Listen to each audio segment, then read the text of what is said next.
احتمالاً میدونید که جذابیت زنان پاریسی در دنیا معروفه. امروز میخوایم در مورد رمز و راز این جذابیت با هم دیگه صحبت کنیم. این ویدیو رو من فاطمه و دوستم آلاله که مثل همیشه پشت دوربینه برای شما درست کردیم.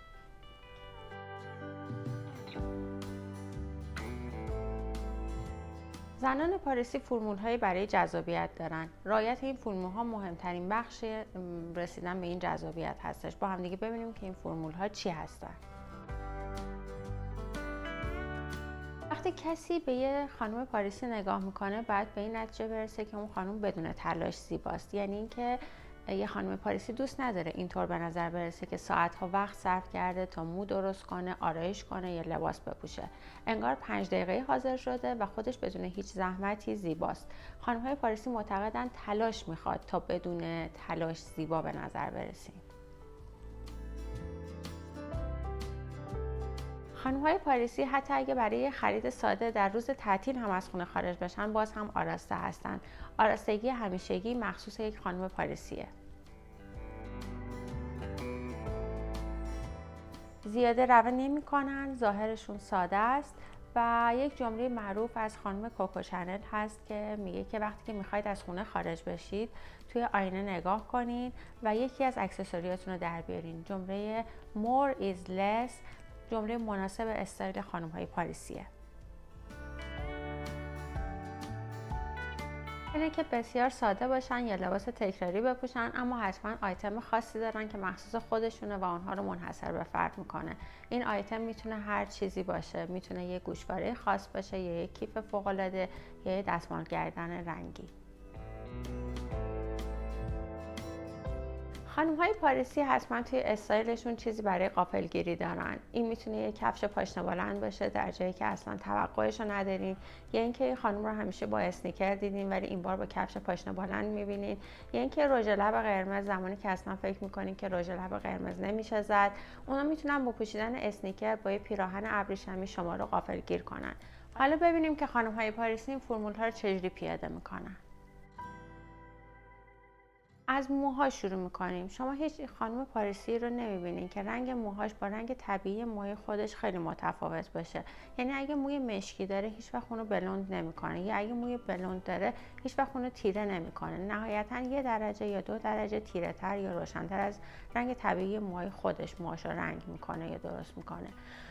اونا معتقدن که رسیدگی زیادی به موها اصلا لازم نیست. مثلا اگر موها قرار باز باشه، حلقه های درست شده و تافت خورده خیلی لازم نیست و زیبا نیست. اگر شنیون میکنن خیلی مرتب و تافت خورده نیست. یا ترجیح میدن حالت طبیعی مو حفظ بشه و میگن طبیعی بودن حالت موها زیباترین حالتیه که مو میتونه داشته باشه. مو رو سلامت نگه میدارن و از زیباییش لذت میبرن. مورد بعدی پوست هست. زنان پاریسی هیچ موقع از کرم پودرهای سنگین استفاده نمی کنن. معتقدن صورت نباید مثل صورت عروسک باشه. با رسیدگی به پوستشون سعی میکنن که پوست خوبی داشته باشن و از کرم پودرهای سبک استفاده میکنن. اگر پوستشون کک و مک داره هیچ لزومی نمیبینن که اونها رو کامل بپوشونن. اونها جراحی‌های سنگین برای جوان‌تر نشون دادن پوستشون انجام نمیدن و معتقدن بالاتر رفتن سن زیباست. به پوستشون رسیدگی میکنن که آسیب نبینه اما مشکلی با بالا رفتن سن ندارن. مورد بعدی آرایشه. اونها معتقدن که زیبان، اعتماد به نفس دارن و همیشه احساس میکنن که نیاز به آرایش زیاد ندارن. اگر چشمشون آرایش داره از رژ لب کم رنگ استفاده میکنن تا زیبایی چشم ها دیده بشه. حتما میدونید که رژ لب قرمز یکی از علاقمندی‌های خانم‌های پاریسیه.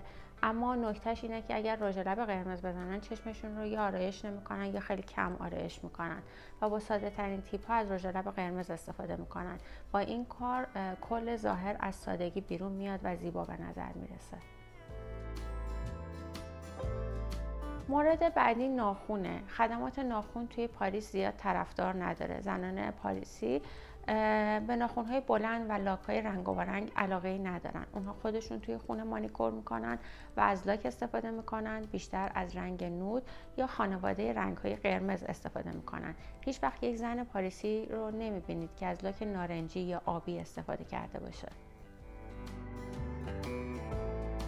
و حالا میرسیم به لباس پوشیدن. معمولا از رنگ‌های خنثی استفاده میکنن. اگر رنگی بپوشن در حد یک آیتم هستش. البته از پیراهن‌های نخی گلدار توی تابستون استفاده میکنن، ولی به عنوان لباس روزمره لباس خنثی رو ترجیح میدن. هرگز در استفاده از ترند زیاده روی نمی‌کنن. ممکنه یک یا دو آیتم ترندی در هر فصل استفاده کنن. بیشتر کمدشون از آیتم‌های کلاسیک پر شده. به استایل بدون زمان اعتقاد دارن. از آیتم‌های ترندی به عنوان چاشنی استفاده می‌کنن.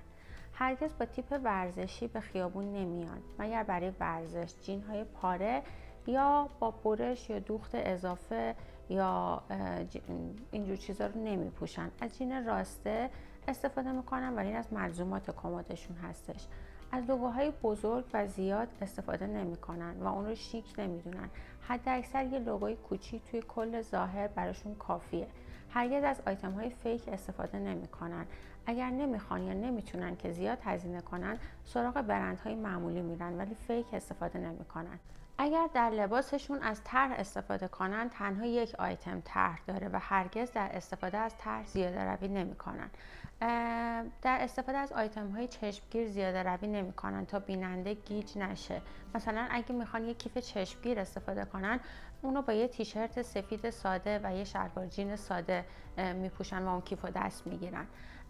همیشه یه آیتم برای سورپرایز کردن بیننده دارن. همیشه اوورسایز دوست دارن و کم پیش میاد که لباس خیلی تنگ بپوشن و یا اگر یه بلوز خیلی تنگ رو بپوشن، حتما شلوارشون رو گشاد انتخاب میکنن تا به تعادل برسه. به جنس پارچه خیلی اهمیت میدن. ترجیح میدن که به جای تعداد زیاد لباس بی‌کیفیت یه تعداد کمی لباس با کیفیت و خوب داشته باشن. سعی میکنن بنا به بودجهشون از بهترین نوع کیف و کفش استفاده کنن، مخصوصا در مورد کیف. در مورد کیف بسیار حساس هستن. حتی با ساده ترین تیپ ها هم ممکنه بهترین کیف ها رو دست بگیرن. خرید و فروش لباس و کیف دست دوم خیلی مرسومه. بهترین و با کیفیت ترین لباس ها و برند ها رو دست دوم میخرن و معمولا توی کمدشون چند آیتم وینتیج دارن که در کنار آیتم های مدرن استفاده میکنن و باعث منحصر به فرد شدن تیپشون و ظاهرشون میشه. مورد دیگه‌ای که در مورد زنان پاریسی باید بهتون بگم در مورد هیکل خوب و متناسب اونهاست که این موضوع برمیگرده به سبک و نوع غذاشون. به سبزیجات و میوه ها بسیار علاقمندن. معمولا قسمت زیادی از غذاشون رو سبزیجات و میوه‌جات تشکیل میده. بهترین نوشیدنیشون آب هستش. وعده های غذاییشون حجم زیادی نداره و این باعث میشه که با حجم کم غذا احساس سیری بکنن. و مثلا اگه بخوایم براتون مثال بزنم، یه کالری یه پرس چلو کباب ایرانی اصلا قابل مقایسه با یه بشقاب غذای فرانسوی نیست. اهل زیاد میان وعده خوردن نیستن و اگر هم میان وعده بخورن کمی میوه و یه کمی آجیل هستش. دسرها و شیرینی های فرانسوی در کل دنیا معروفن، ولی خانم های پاریسی خیلی کم و به اندازه از اونها میخورن. یعنی چون تو حجم کم مصرف میکنن تمام غذاها رو، این باعث میشه که چاق نباشن. برای اینکه به شیکی خانم‌های پاریسی برسیم لازمه که تمرین کنیم و یه سری آیتم‌های بیسیک رو توی کمدمون داشته باشیم. آیتم‌های اولیه پیشنهادی که لازمه که توی کمدمون داشته باشیم برای کمد پاریسی، اینها رو ما توی تصویر برای شما گذاشتیم. اگه نکته یا سوالی در مورد استایل خانم‌های پاریسی داشتین حتما میتونین با ما مطرح کنین، توی کامنت ها برامون بنویسین. اگر ویدیو ما رو دوست داشتین لایک کنین، کانال ما رو سابسکرایب کنین و ما رو به دوستانتون معرفی کنین. من از طرف خودم و دوستم آلاله ازتون تشکر میکنم که تا اینجا ویدیو ما رو دیدین.